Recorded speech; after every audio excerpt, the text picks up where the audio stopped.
Welcome to Crimson Clues, where shadows hide secrets and silence reveals the truth. Every story is a puzzle, and every clue takes you closer to the answer.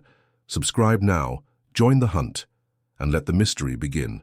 Chapter 1. The Woman in Midair. Few images are more daring to the human imagination than that of a woman hovering in space, poised between the earth and the skies. I've seen troops jump from planes and acrobats fall from unimaginable heights, but I'd never seen grace like Miss Lillian Litzel's, as she spun, twirled, and appeared to hover on invisible wings above the filled amphitheater of Chicago's grand winter circus. She wasn't young or particularly gorgeous, yet she possessed an attraction that transcended both. Her audience adored her. When she stepped within the solitary loop of silk hanging from the dome, the noise of thousands fell silent, as if a priest raised his hand. Then came the drum roll, the band blare, and she was lifted. She rose into a column of light. Poirot leaned forward at my side, his gloved hands squeezed together, their points softly brushing. He mumbled, "Mon ami, behold the paradox of woman. Fragile in appearance, but possessing the audacity of the gods. Isn't she beautiful?" I said, feeling a little out of breath. "They say she does the rotation 100 times without touching the ground." "So they say," Poirot responded, his gaze following her as she ascended higher. "However, even angels, Hastings, have their downfalls." He spoke it softly, and with that unusual gravity that he has, and I thought it was a poetic comment. Only afterward did I remember it with a chill. The act was approaching its peak. Miss Lizel grasped the ring with one wrist and began to whirl. Round and round she flew, her petite body speeding up until she was nothing more than a glittering flame against the tense dark vault. The audience gasped. Some people yelled out. The drum beat stopped and she hung motionless, a symbol of triumph. She bowed from her height, smiled, and was slowly lowered to the ground. The applause was tremendous. Fu clapped politely but without enthusiasm. "Remarkable," he remarked, "but I prefer my feet upon solid ground." I laughed. "You've never had the soul of an acrobat, Pu." "No, Hastings. I have the soul of a man who treasures the bones in his legs." Our evening host, Mr. Sullivan, manager of the Grand Winter Circus in Florida, took his seat. "You make quite the picture, sir. That is our star. That fact, Miss Lizel is the nicest thing that has happened to us since Prohibition." Poe tilted his head. "Miss Sullivan is a superb artist, and the gentleman that follows her, the one with the trapeze, is her companion." "Her husband, more or less," said Sullivan, winking. "Alfredo Cardona is a Mexican fellow and a gorgeous devil. They were the rage in Europe before they brought their act here. They did have a disagreement, though. Makes for good publicity." Poirot's mustache twitched. "Her husband and wife, rivals in love and in art. That can result in fireworks. N'est-ce pas?" The fireworks arrived sooner than anybody expected.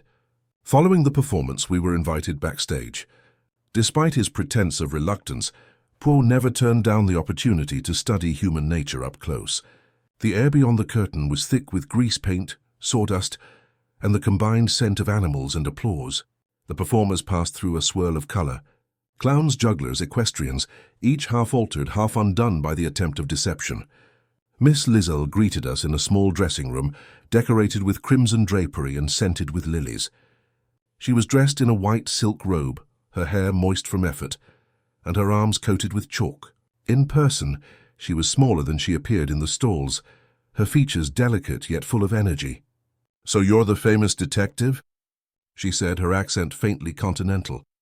"They told me you solved that business in the theater in New York last year." Poe bowed. "Madame exaggerates. I was merely of service to the police, but tonight it is you who have given us delight." Her eyes gleamed. "You liked it?" "Yes, Alfredo claims I spin too long, that I make the audience dizzy. But they enjoy it. They must adore it. Otherwise, why would I live like this?" I offered a gallant compliment, but she didn't appear to hear. The door flew open, and a dark, gorgeous man walked in without formality. This was Alfredo Cardona. His shirt was open at the neck, and his hair was moist and curling. He glanced at Lizel with something between admiration and rebuke. "So you're still talking?" He spoke briefly. "You were supposed to be at the doctor's." "The shoulder again?" she asked, shrugging. "It is nothing. He always worries, as if I were a child." "It is the cable, Lily." "It slipped again tonight. I spotted it from above. If I hadn't notified the rigger." She cut him off with a harsh laugh. Always the rigor, rope, and safety. I tell you, I'm not afraid. He turned abruptly to face us. She believes she can fly, he responded. One day she'll find out she can't. Poirot's small piercing eyes flickered from one to the other. You love her very much, monsieur, he added quietly. Cadona offered a quick, harsh laugh. Love? Yes, this is what makes the circus dangerous. We left shortly afterwards. Outside, the night was raw, with street lamps haloed in mist. Poe drew his coat around him. Hastings is an interesting duo. You believe they argued? May we always be passionate. But there's more. Did you see how he stared at the rigger when he spoke about the cable? Not particularly. He gazed at a man he despised. Mon ami, hanging your wife by that man's rope is a dangerous thing to do. I laughed uncomfortably. Surely you aren't implying. I offer no suggestions, but mark my words.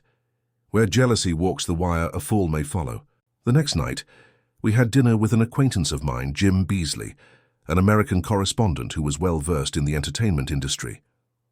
When I mentioned our trip to the circus, his demeanor shifted. You don't mention Lizelle or Cadona. Captain, that marriage is dynamite. Everyone in the business is aware of this. She is the queen, and he cannot tolerate being her consort. He was the greatest flyer living until 1929. He is now confined to the ground, leaving her alone in the sky. Do you think that sits well with him? Pooh sipped his coffee thoughtfully. Resentment exists in the shadow of love. Always the most dangerous of combinations. And the husband is in charge of most of the equipment. He and the head rigger, a good mechanic named Chapman, do not drink, which is unusual around here. Poe nodded slowly. Tell me, Mr. Beasley, do they insure the artists these circuses? Sure you do. Big money, particularly for performers like Lizelle. The owners received a policy that would make your head spin. Why are you asking? But Poirot only smiled. It is a minor curiosity of mine. 2 evenings later, tragedy struck. The house was full. Miss Lytle, resplendent in red sequins, rose to her ring in a sea of light. Poirot and I remained in the same box as previously. I recall turning to him just as she started spinning. I responded, she seems even higher tonight. Poirot mumbled, yes, perhaps the gods wanted a better view. During the 60-second spin, the cable jerked twice and snapped. There was a sound I'll never forget. A collective intake of air, a gasp, and the drummer's unexpected quiet. She plummeted like a white flame extinguished, hitting the boards with a terrible thud. There was silence for a moment, followed by chaos. Screams, instruments crashing, and guys rushing in. Poirot remained sitting, his face frozen and his gaze locked on the dangling end of the broken line. When he finally rose, it was with great serenity. Come, Hastings, he said. It is already too late for the poor lady. But maybe it's not too late for the truth. The environment inside the ring was chaotic. Doctors kneeled by the stricken woman. The performers grieved freely. Cadona pushed through them, his expression horrible. He threw himself down next to her, crying her name. Poirot gazed for a moment before turning away. One of the physicians mumbled, "Broken neck." Instantaneous. Sullivan, the manager, was as white as chalk. God assist us. The press will eat me alive. It must have been rigging. I will use Chapman's hide for this. Poirot touched his arm. Mr. Sullivan, you will have several things, but the first will be the police, since I believe this was not an accident. He stooped and retrieved a small twisted wire fragment from the sawdust. He observed while gingerly holding it up. See, Hastings, the wire has been cut, not frayed by strain or broken by coincidence. And he gazed up, where the light was still trembling, like if the heavens had witnessed the crime. Chapter 2. The Man Who Looked Up. If wars teach a man to look down and read the soil for traces and tremors, the circus teaches him to gaze above. That night in Chicago, I learnt the lesson with a shiver. Catastrophe had forced all eyes in the enormous amphitheater skyward. And now, in the astonished silence after the physicians announced the conclusion, the same eyes kept straying to the void, where moments before a woman appeared to live among the rafters. Poirot, as usual, did not stare for long. His gaze soared, fixed, and then returned to the present and little. Things that could be handled in one's hand, weighed, smelt, and turned over to gain a glimpse of reality. He had rescued from the sawdust a tight curl of shining strand steel, no thicker. Then a quill coiled into itself like a withering spring. Cut, he had stated. The police arrived, quick and uneasy amidst grease paint and sequins. The officer in command, A square guy with a gloomy mustache who introduced himself as Lieutenant Orr, looked at Poirot's visiting card and groaned, as if Providence had delivered both answer and difficulty in the same package. "You're the Belgian gentleman who has assisted in New York and Boston," he said. "I would be grateful, sir, if you would stay at my side, rather than over me." "My beloved Lieutenant," Poirot remarked with a bow, "I walk beside no man. I shuffle, mince, waddle, and never walk over. You will receive my views, and I will benefit from your good sense." Dorde's moustache twitched. "D'accord," he said, mangling the syllables with the bravery of an Irishman abroad. We were still in the ring, but the enormous brilliance had dimmed to a workman's light. A handful of performers crowded in knots, muttering under their breath as if terrified of waking anything. Mr. Sullivan, the manager, strode with a sweaty face, cursing and offering the moon to anyone who would listen. Alfredo Cardona sat on an overturned drum near the shattered location where the star had fallen, holding his head in his hands. Nobody touched him. "Where's your head, Rigger?" Orr required. A tall, bare-boned figure emerged from the shadows near the mast. He had extraordinary ice-blue eyes and the calm of a guy who lived above the ground and brought some of its silence with him. "Chapman," he responded, as if responding to a muster roll. "Frank Chapman, Lieutenant," muttered Poirot. "Permit that we go where the truth was prepared in the heights." Orr looked up and groaned. "Mr. Poirot, don't get me on a ladder." "But I can spare a guy to accompany you, Captain Hastings." "I'm at your service," I responded firmly, despite the fact that the notion of catwalks and dizzying vistas did not appeal to me. Chapman guided us with a sharp look inside the mast. The world of the ring fell away. We stepped into a world of rigging, beams, and suspended platforms that swayed in currents of invisible air. There was a rib cage above the ceiling. Below Chicago, it seems that someone had once had an idea and then forgotten about it. Chapman moved silently and confidently. He responded, "Her rigs are up there. Independent line to the crown with redundant clips. We verify them before each show." I checked them. He placed a lantern on the catwalk and knelt. He pointed to an exposed segment near the clip as a sleek metal line went into the darkness above the anchoring. Poirot stooped, gazing. Even my rookie eye recognized anything out of the ordinary. The dazzling strands of the cable halted abruptly, chopped into a snarling fringe with a smoothness that was more vicious than ragged. Poirot breathed on the bite, causing a faint dust to shimmer. "Do you utilize the Roseanne?" he inquired. Chapman asked for hands. "Not with a cable. Clings too tightly." "That," he said grudgingly. "The shine indicates that this is fresh metal dust." "A file," I offered. Chapman's mouth stiffened. "It could be a frame saw. Jewelers utilize them. The same goes for wirewalkers and magic lads." "What about riggers?" Poirot asked almost sweetly. "If I wanted to cut a line, I wouldn't do it here," Chapman said calmly. "You cut where the eye don't fall." "This cut," he said, looking away. "This cut was meant to be seen by a man who knows where to look." Poirot's fingers hovered over the clip, but did not make contact. He turned the lantern slightly, and something, a thread, caught the light on the edge of the catwalk, tempted by the draught. It wasn't a thread, but a hair-thin ribbon the color of pale smoke wrapped in a sailor's knot around a bolt. He gingerly lifted it with the point of a pencil. It had an unmistakable fragrance. "Violet," I said, astonished at my own nose. Poe's eyes softened. We descended with our trophies, one pinch of glittering dust in one envelope, and one ghost of ribbon sealed in the other. Orr was grilling Mr. Sullivan near the bandstand, and Chapman slipped away quietly. Poe stroked my elbow and pointed to a corner where a half-painted clown sat smoking with the fervor of a guy who had discovered in tobacco the only reasonable explanation the world could provide. "Pardon?" Poirot described Missoula as a clown. "You have the look of someone who sees everything but says little. It is generally a gift from your fraternity." The clown, his white face soiled and his red smile dampened by sweat, cocked an eye. "They call me," he said with a nicely cracked voice. "We direct the audience to look where the master of ceremonies wants them to. That is our trick. I look where nobody is meant to." "And tonight," Poirot announced, someone appeared on the gallery following the cubelle, to which Pipo swiftly responded. A little after 9, I was crossing for my gag bucket and wig, and I hear the bell for light cells ring.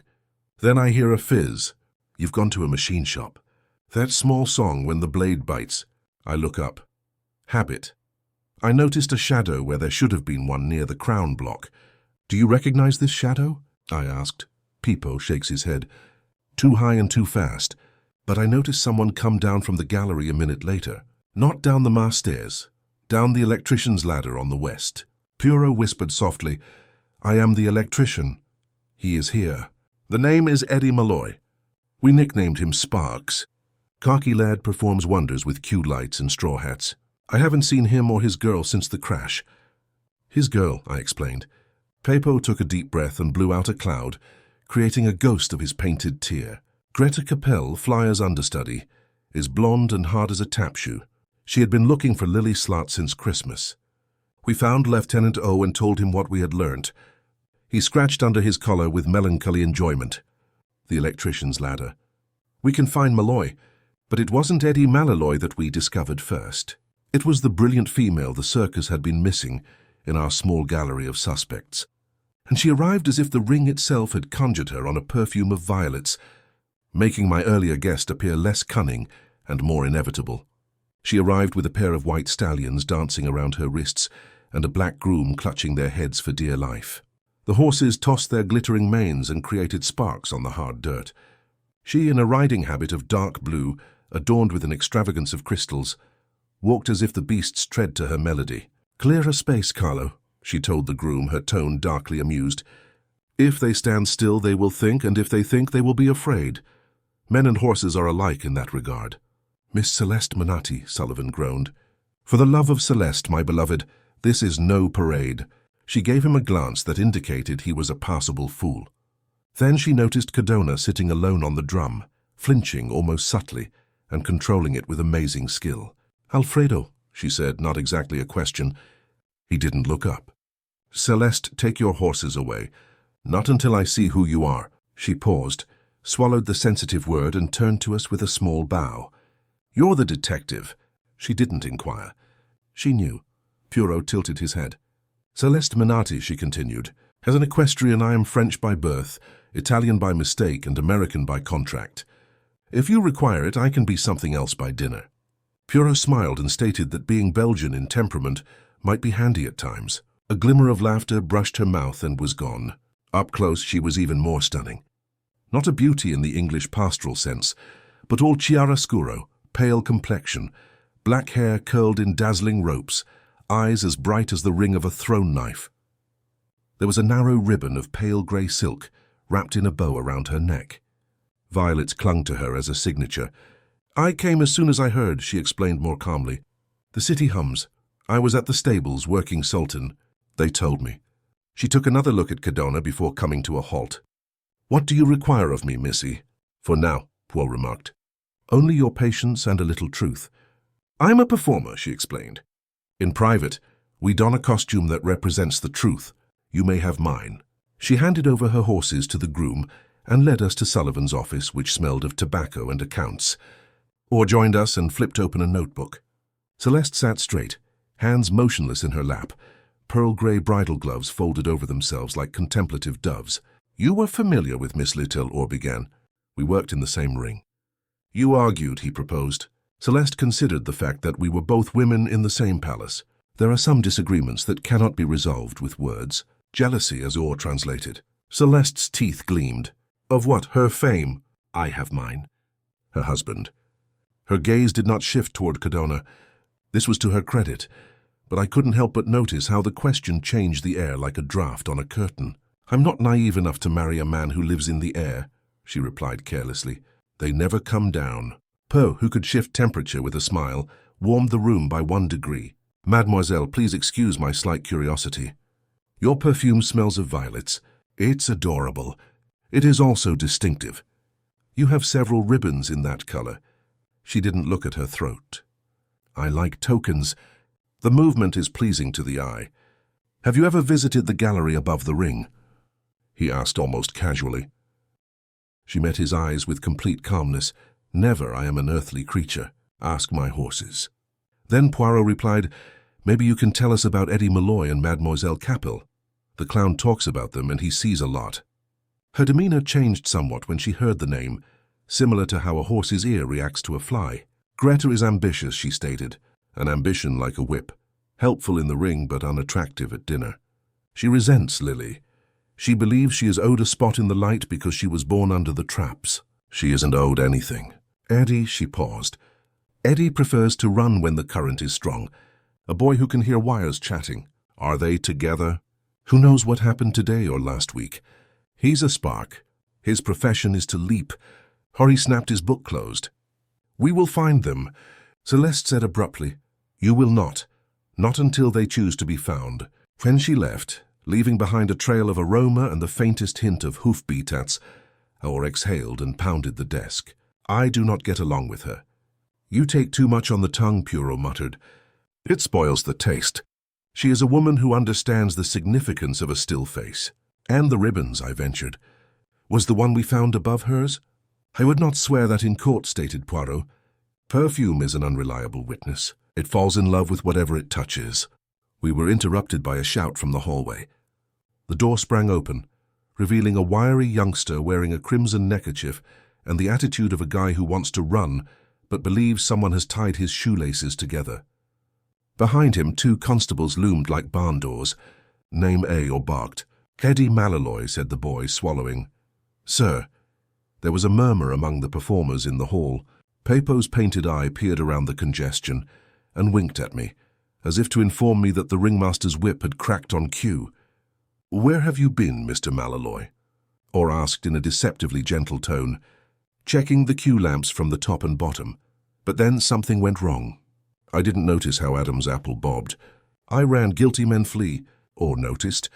Poirot smiled as he said, So do rabbits. Come sit, Matty.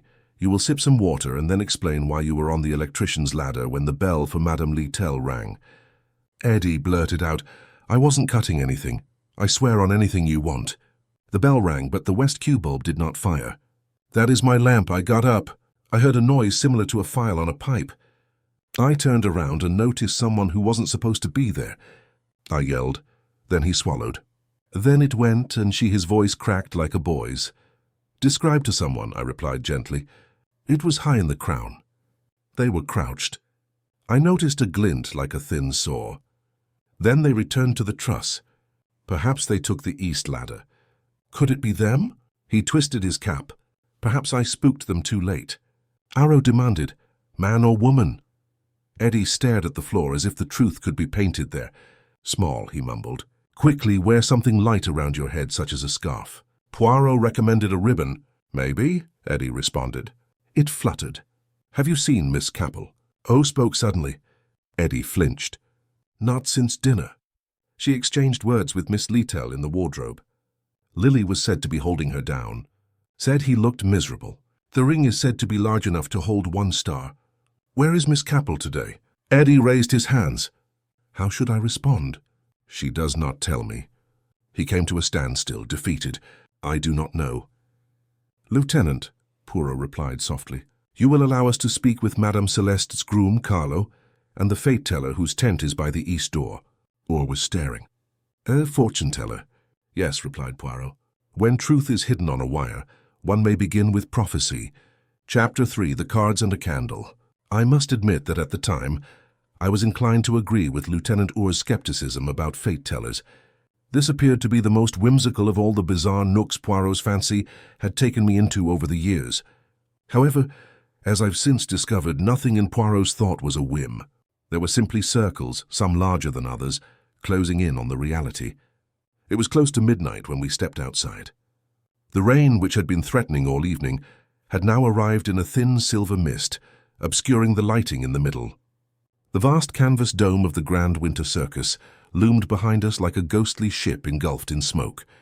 Pooh drew his coat close to his neck. Fern Hastings, he mumbled, we have gazed to the heights. Now let us stoop a little lower. To the ground and to the human psyche.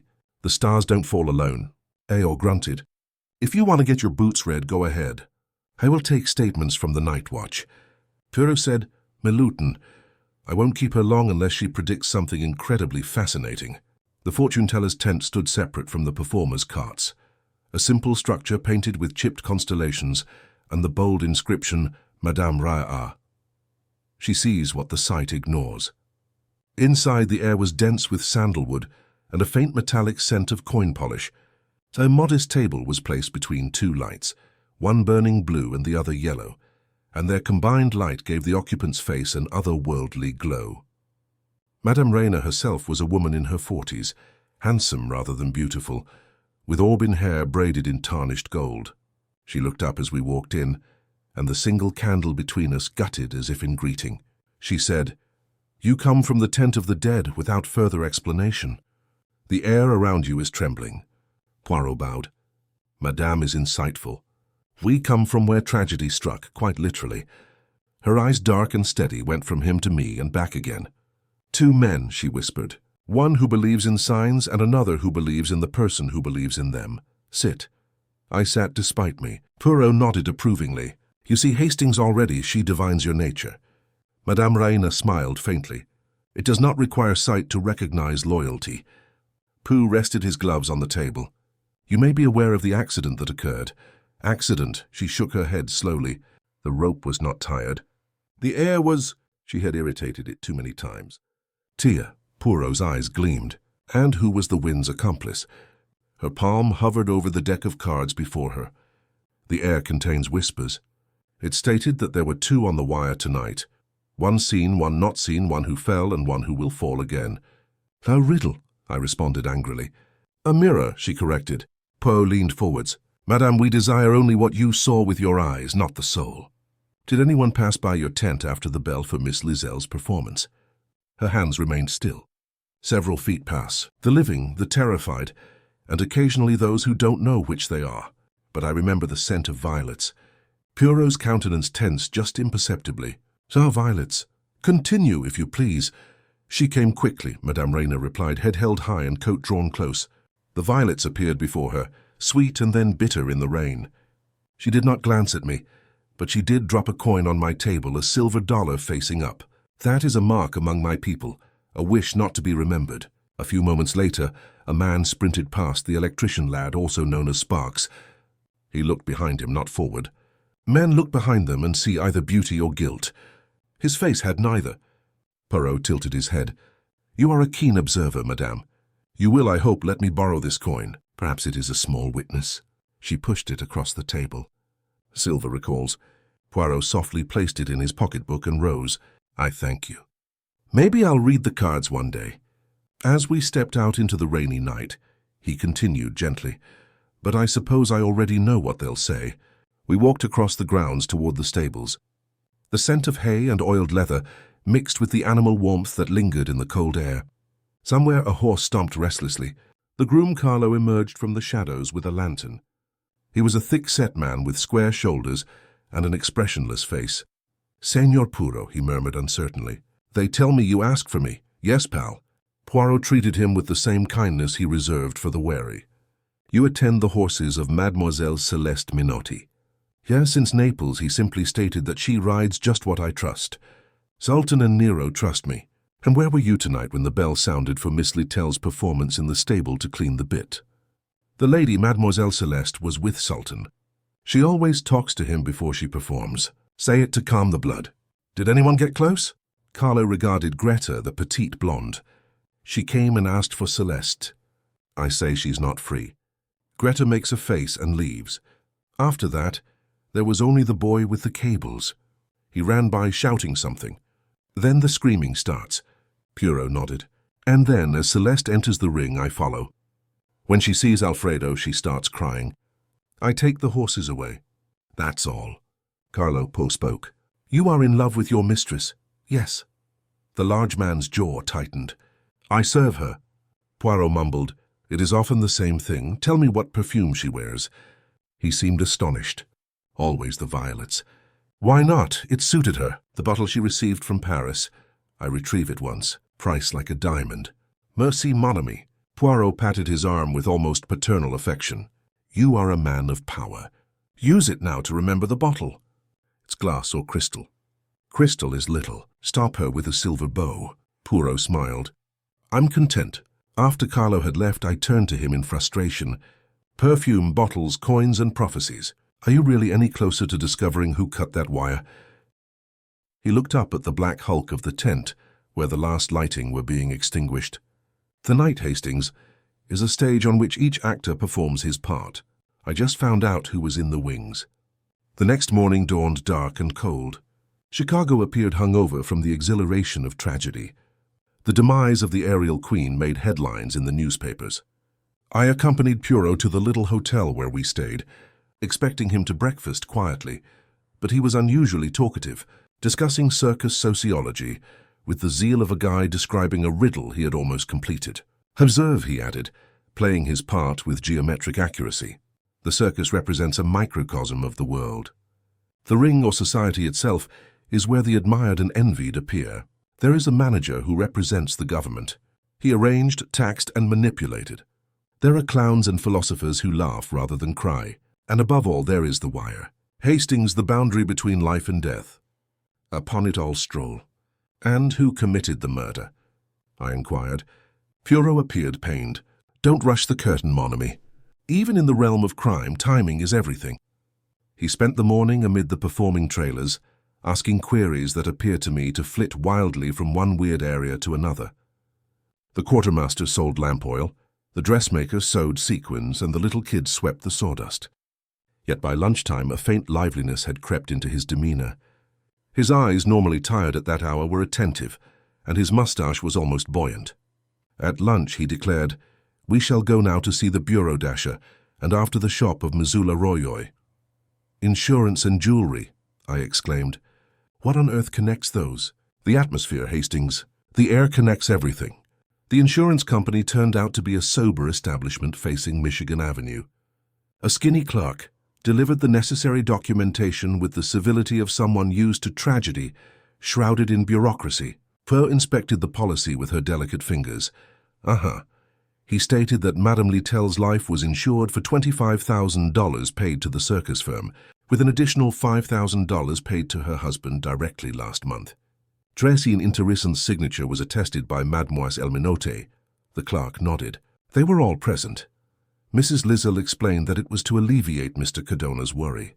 "But money does not always soothe the mind," whispered Poirot. We then went to the jeweler's, a narrow store filled with brass instruments and the smell of oil.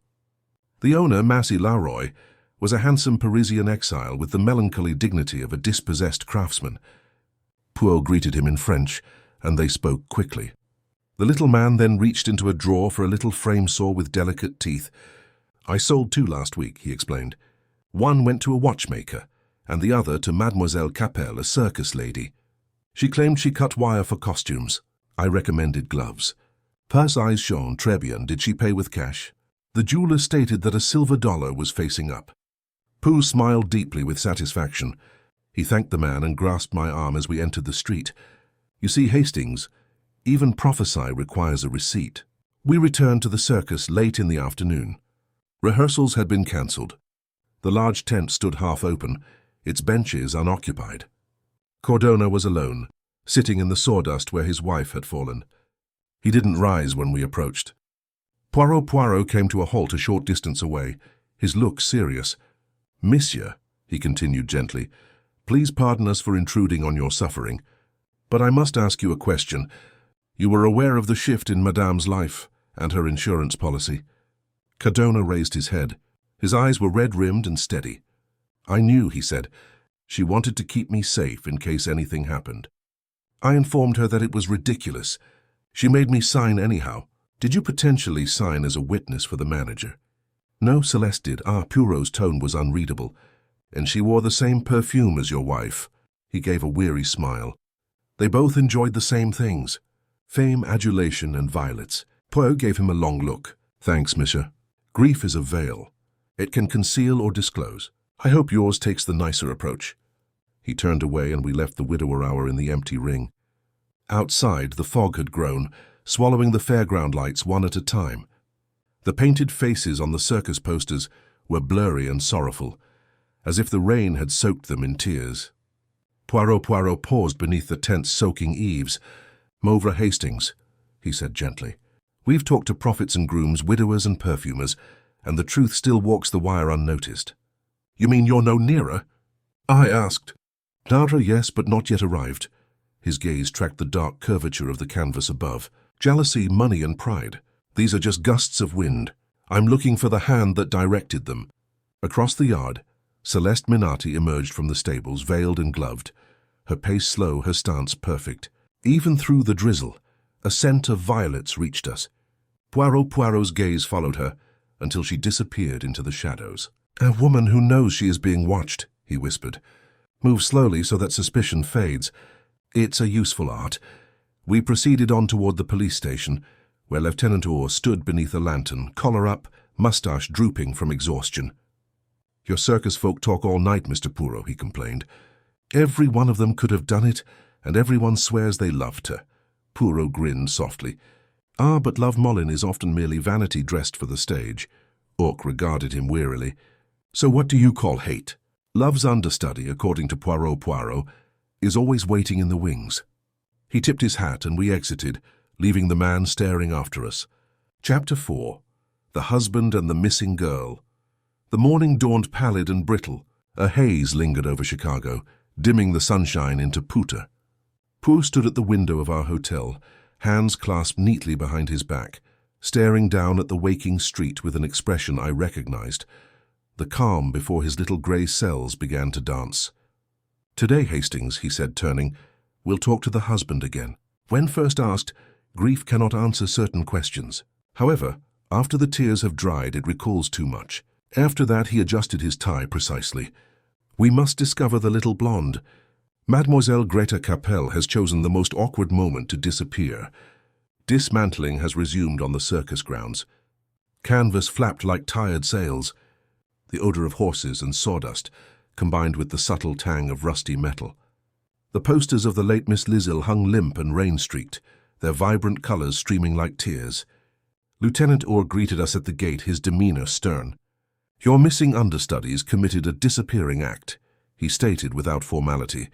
"There has been no sign of her since last night. Her wagons are empty and the trunk is gone. One of the drivers swears he saw a girl boarding a freight near Canal Street at dawn." Poirot lifted his eyebrows. "You condone such deviations in a murder investigation?" Orc stretched his hands. "We can't monitor every rail vehicle in Chicago." "Then we must look where she did not expect to be noticed," Poirot said quietly. "Her runaway's route frequently leads back to what she fears the most."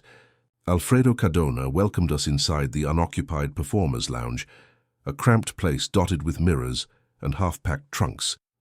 The fragrance of cold grease paint lingered on the walls.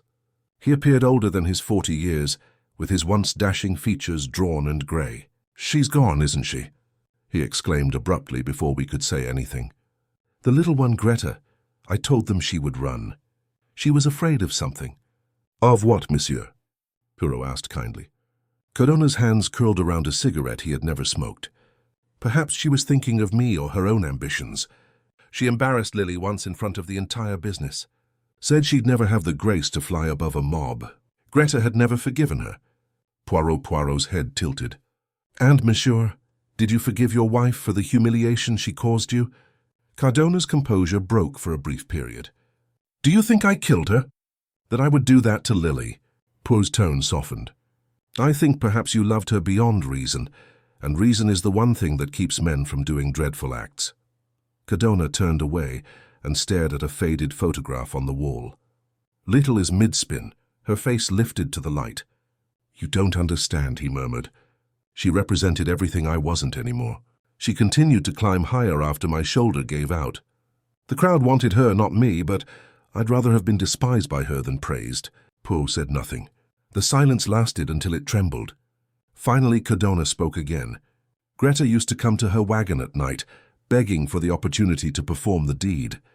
If Lily were unwell, she would chuckle. She has a terrible tinkling chuckle. I told Greta to stay away. She began drinking and sneaking out after shows. Last week, she claimed that someone in the group had promised her a shortcut to the spotlight. God knows what she meant." Poirot's gaze sharpened. "A shortcut. That phrase has the potential to shed a lot of light." He moved closer. "Tell me, Monsieur Ray, what you saw besides your wife when she ascended on the night of the fall." Cardona blinked. "The ring light, the audience, and the band.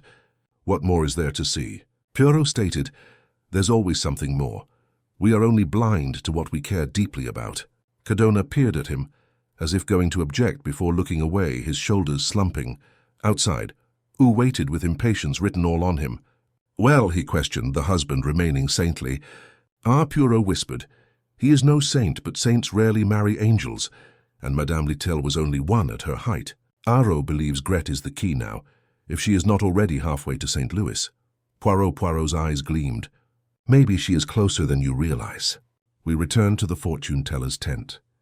The flap was tied open, and the interior was dark save for a yellow lamp that burned continuously beside a table strewn with cards. Madame Raina was there, softly rotating one between her fingers. The Queen of Hearts is upside down.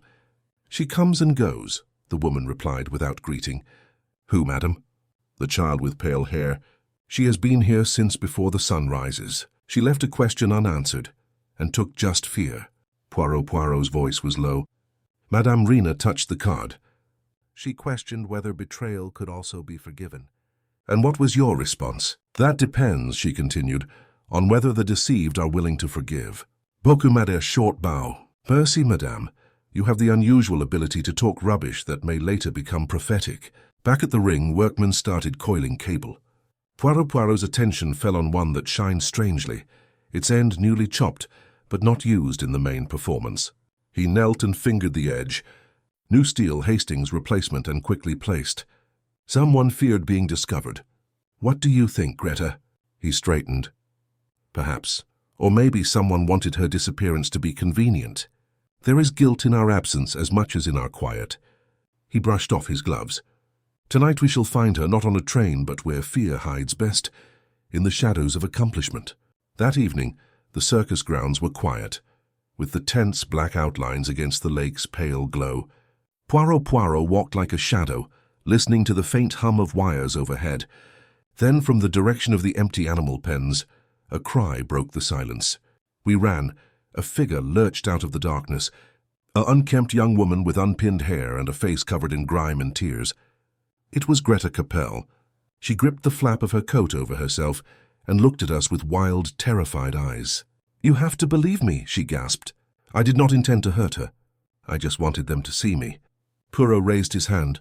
Do it small, mademoiselle. You'll tell us everything. But first, sit. The ground. She is safer than the heights. Greta went to her knees, sobbing, while Poirot stared at me through the darkness, his expression unreadable. Do not appear so confident, Hastings, he murmured softly. Confession is frequently just another sort of performance. Chapter 5. The Circus Sleeps. For several minutes no one talked. The girl crouched there in the dim light, her breath coming in small gasps like a bird too afraid to fly. Poirot, stiff as a statue, looked at her with the somber patience that usually made me feel both relieved and uneasy. Rain murmured against the canvas above us, and a horse stomped restlessly in its stall. Finally, he said, Come, mademoiselle. We'll relocate indoors. Tears dries faster in a chair than in mud. The gas bulb in the ringmaster's office burned low, casting long, wavering shadows over the walls. Orr followed us, grumbling but obeying, and closed the door against the wind. Greta sat slumped near the stove, her coat steaming slightly and her hands still shivering, the knuckles white against the cloth. Now then, remarked Orog, bringing out his notes, let's have it from the beginning. Where were you since yesterday night? Greta's gaze shifted from him to Piotr Poirot. I'm hiding, she murmured softly. By the lakeside. I assumed they'd think I'd left. I wanted to go but couldn't, not yet. Eeyore asked aggressively, probably out of remorse. Poirot spoke out before she could respond, citing her dread. Continue, mademoiselle. Greta gulped. Following the fall, she pushed her hands on her face. I ran. Everyone screamed. I wasn't sure what to do. I assumed they would blame me. Lily has always stated that they would if something happened to her. She warned me that my envy would eventually kill her. Pooh's stare did not waver. You were jealous. Greta offered a bitter laugh. Who wasn't? She was perfect. Even her errors were applauded. Alfredo saw just her. Do you think I wanted to take her place in the act? I just wanted them to know I could. Her voice cracked, and for a brief time she appeared to be a child acting out a tragedy. Poe leant forward slightly. Mademoiselle, when you said last night that you did not mean to hurt her, what did you mean by that? Her fingers squeezed against the blanket. I wasn't the one who touched the wire. I swear that I saw someone. She ceased, trembling fiercely. You saw what? Inquired Aro. Greta shakes her head. No, if I say it, they'll kill me too. Who? I demanded. but she simply covered her face and murmured, "You don't know this area." "The circus protects its own." Poirot stood, smoothed his cuffs, and signaled to Ur. "You will keep an eye on her, Lieutenant, but only gently, like if she were a terrified cat. If she runs, she will not stop. If you push, she will bite. Let her relax." O said something unpleasant in Irish, then dragged Greta away. Poirot turned to face me after the door closed. His expression was thoughtful, not triumphal. "She is not the murderer," he stated plainly. "Not yet, but she has a thread in her shaky hands, and if we follow it, maybe we'll find out who pulls." Later that morning, the circus lay beneath a pale sky, suffused with steam from the animal pens. The scent of moist hay oil and rosin clung to everything. Workers walked like ghosts between wagons. The beautiful paint on the carousels appeared drab and broken in the cold light. Codona was back in the ring, this time moving with odd mechanical precision. He was supervising the dismantling of his wife's trapeze frame, which was the final stage. I thought that was callous, but Poirot remained silent. "Grief, Hastings," he mumbled, "wears many disguises. Some grieve, while others work. Only laziness exposes guilt." When Codona noticed us, he came down the ladder, drying his hands. His eyes were bloodshot, but his jaw had returned to its severe set. "They told me you found the girl," he explained. "She talked." "She cried," Poirot said. "This is not the same thing. She should be locked up," he mumbled. "She despised Lily. Everyone was aware of it, always sticking about the rigors, asking questions and attempting to understand the act." "Did she succeed?" Poirot inquired quietly. Codona hesitated. "Nobody can learn that spin. Lily was born into it." Poe explained that someone else understood the mechanics, enough to cause the rope to fail at the exact correct moment. The man's countenance hardened. "Do you think I can't see where you're going? Go ahead, say it. You think I did it." Poe held his eyes calmly. "Monsieur, I believe you loved your wife, and love may kill more than hate." Cardona's shoulders sagged. "You speak in riddles, small man." He turned away and gripped the platform's edge. All I ever wanted was for her to return to Earth. By midday, word had spread across the camp that Greta was in arrest. Celeste Manati's wagon remained open, and a small gathering of performers gathered close. She appeared, dressed neatly in grey as if the morning were a stage and she were the main lady. "Mr. Poirot," she said calmly, "I hear your little dove has been found." "And what does she sing?" "Only lullabibis," Poirot said, "but even those can soothe the guilty to sleep." Her eyes gleamed. "How poetic! You must be enjoying it. An audience of suspects and you, the ringmaster. He assured you that he prefers clapping at the end of an act rather than during it." She smiled slightly. "Then you should work quicker. By tomorrow there may be no more circus to cheer." Poirot examined her for a long time. "Tell me, madame, what happens to the horses now that the show is over?" "They will go south," she replied, "as will I. Chicago becomes colder." "And yet," murmured Poirot. "The smell of violets remains in the air." Celeste offered a little disdainful laugh. "You compliment my perfume, monsieur. It persists, because people prefer the smell of fiction to that of reality." She rushed past us, her clothing leaving a faint trace of that familiar sweetness. Poirot's gaze followed her till she vanished beyond the tents. That evening in our hotel, Poirot sat at the window, fingertips clasped together. Outside, the rain had stopped, but the city lights flickered like dying embers across the slippery streets. "Greta lies, Hastings," he finally admitted, "but so does everyone else. It's only that her falsehoods are sloppy, whereas the others are dressed for performance." "Do you believe someone else cut the wire?" He exhaled. "Think. No, not yet. She continues to hide the truth behind the curtain." But tomorrow he delicately touched the window glass. "Tomorrow we will elevate it." He smiled slightly at my expression. "And when it rises, my buddy, be prepared. The scene will not be attractive." He turned off the lamp and the room fell into darkness. Outside, the last of the circus lights flickered once again like fading stars on an empty stage. Chapter 6, The Final Performance. The next morning came like tarnished silver over the lake, flat, breathless, and freezing. The circus field was a colorful graveyard, with bits of bunting in the mud, the scent of oil and damp hay, and laborers speaking in whispers. The massive tent, half lowered, loomed like a monument waiting for its own burial. Lieutenant Orr had gathered everyone beneath the crumbling roof. Codona is hollow-eyed and belligerent. Celeste Minotti remained composed and dressed in grey. Greta Capel appeared pale and sad. Chapman, the rigger, seems to prefer fixing to listening. Even the boy electrician's sparks hovered at the entryway, a quiet witness exonerated but worried. Poirot arrived last, pristine in the sawdust, hat in hand. "Madame, Monsieur," he started gently, "we assemble once more, not to accuse, but to seek the truth. She too must bow before the tent is taken down." He approached a trestle table, where a coil of steel cable lay coiled like a sleeping serpent, its broken end visible against the black cloth. A jeweler's lens, a metronome, and 2 exquisite frame saws sat beside it. He said that this cable betrayed its mistress. It was actually betrayed by her companions. Look at the 2 wounds, one shallow and ragged, one neat and purposeful, each done at a different time and with a different hand. He turned the cable underneath the lamp. The first hasty cut was completed the morning of the performance. The second dates of rehearsal, Chapman mumbled. The steel remembers 2 days ago, which could be due to packing. "I'm sure last night we checked your fittings together. Your conscience, like your craftsmanship, is sound.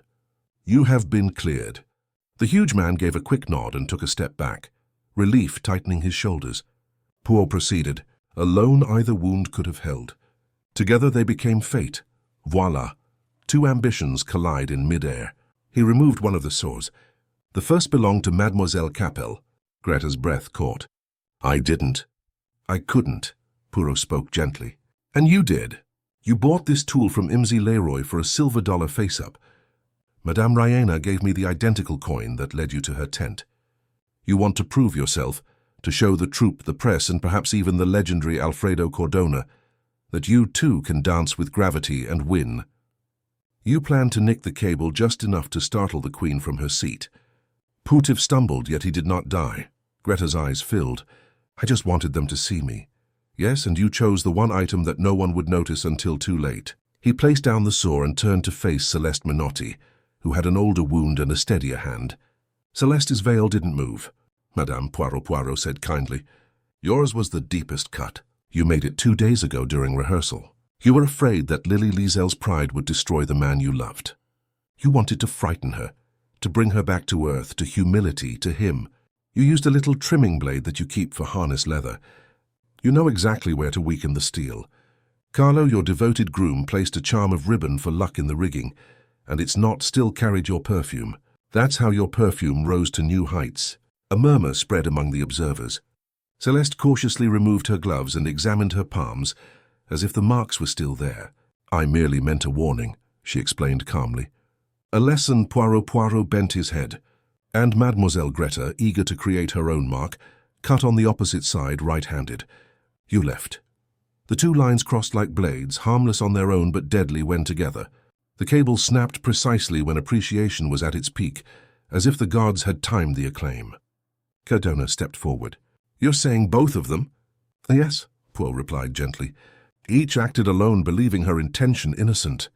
Between them, they built the perfect trap." Celeste's voice lost its composure. He was struggling to cope with her celebrity. "I'm sure I wanted to save him." Cordona said, "You loved me, so you killed her." She met his eyes with a steadfastness that was almost sympathetic. "No, Alfredo, I killed whatever was killing you. God finished the rest." Greta put her face into her hands. "I swear I never intended." Pooh lifted her hand. "None of you intended it. That, alas, is the world's oldest refrain." Or cleared his throat. "The law requires both to stand trial."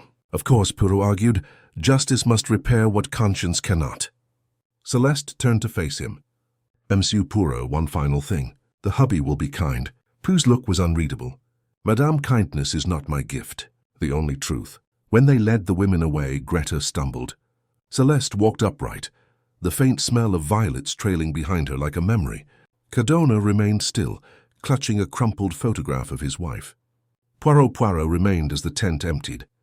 He looked up to where the cable had previously been, now just a single dark scar against the light. "2 cuts," Hastings remarked quietly. 2 disguised acts of love, ambition and protection. Together, they created a tragic symmetry. "And the fortune-teller?" I inquired. She was correct, then. "There are 2 on the wire." Pooh grinned slightly. "Prophecy, mon ami, is the only observation expressed poetically." She scented the truth before we did. He placed the silver dollar face down on a crate near the ring. He mumbled, expressing humility. It is the only wire on which a man may walk without falling. Outside, the city lights shone faintly through the mist. The last of the canvas sagged. A single lamp hissed out. Poirot adjusted his hat, and we turned towards the road. "Come, Hastings," he said. "The curtain has fallen, and the applause is over." We walked together into the thin, clear air of sadness, leaving behind the spirits of those who had flown too high. Music. And so ends Poirot and the Fall from Heaven, a tale of jealousy, ambition, and the lethal symmetry of love gone wrong. We wrote this narrative in tribute to Agatha Christie and inspired by the genuine tragedy of Lillian Lizzle and Alfredo Cardona, whose love and rivalry lives on in circus history. If you've listened all the way to the end, you're responsible for the ongoing riddles. Your presence, feedback, and reflections keep nighttime stories alive. Tell us what kind of frightening mystery you want to hear next week for Halloween. Would you prefer a ghostly PU case or a whole other detective dealing with something beyond reason? If you'd like to contribute more, you may join our membership for ad-free episodes and bonuses, or give a little contribution through Buy Me a Coffee. However, merely listening, liking, and sharing helps to keep these stories alive in the darkness. Until the next mystery, good night.